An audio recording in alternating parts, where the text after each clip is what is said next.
What I wanted to do for just a few minutes is give you an update on the Blockchain Alliance. My name's Cohn. I'm of counsel at Steptoe Johnson. I was formerly the Assistant Secretary for Strategy at the Department of Homeland Security. For those of you following along in your binders, I'm playing the role of Jason Weinstein, the director of the Blockchain Alliance this morning. And so briefly, for those of you who don't know about the Alliance was founded in the fall of 2015 by the Chamber of Digital Commerce, together with Cohn Center, and it's administered by Steptoe Johnson. I serve as counsel to the Alliance, and my colleague Jason Weinstein, formerly of the Department of Justice, serves as the director of the Alliance. And the Alliance was really formed, and again in reference to some of the things you heard this morning and yesterday, to provide a forum for this nascent industry to engage with law enforcement and regulators.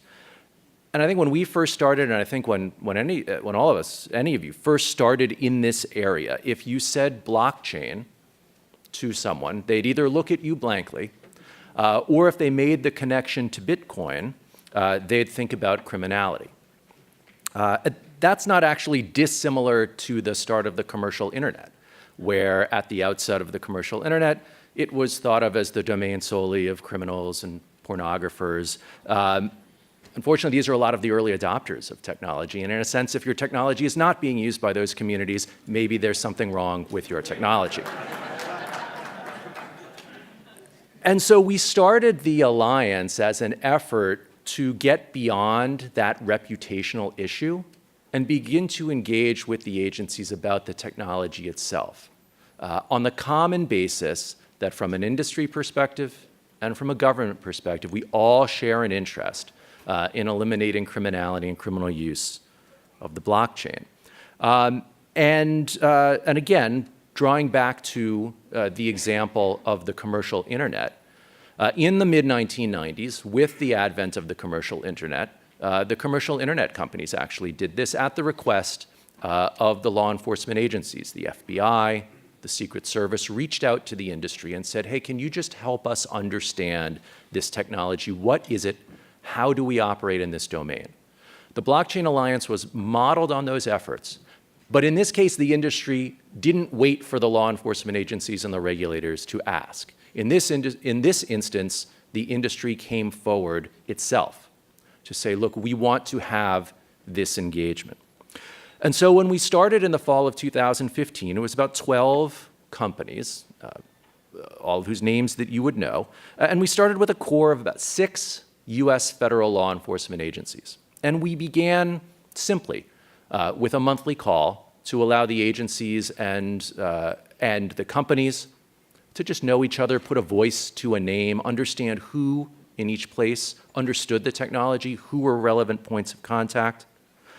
We've produced guides for industry and for law enforcement to understand who are those points of contact, what do the companies do, what do the agencies do, who do you contact if you have an issue. And we put on webinars, basically where law enforcement and regulators ask questions about issues that they are concerned about, and the industry provides webinars with content for those agencies.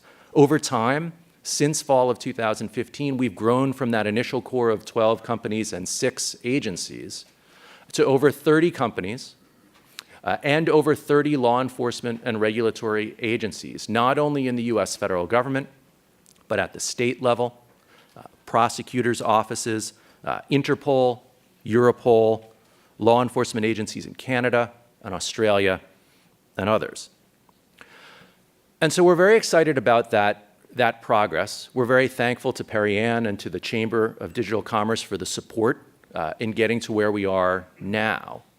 In the new year, in this coming year, we look forward to expanding the engagement that we're having with law enforcement and regulators.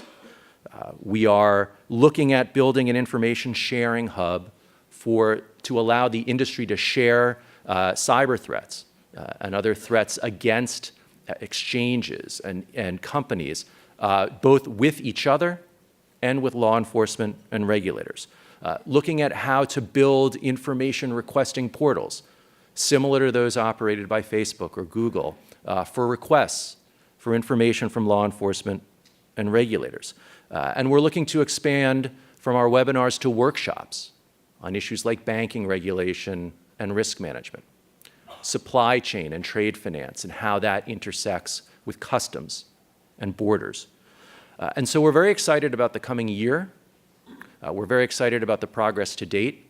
And we would invite any of you, if you have questions or would like additional information, to visit our website at blockchainalliance.org, or to feel free to reach out to me or to Jason. I'll be here at the conference all day and happy to talk to any of you who are interested in more information about the Alliance or in potential membership from an industry or a government perspective.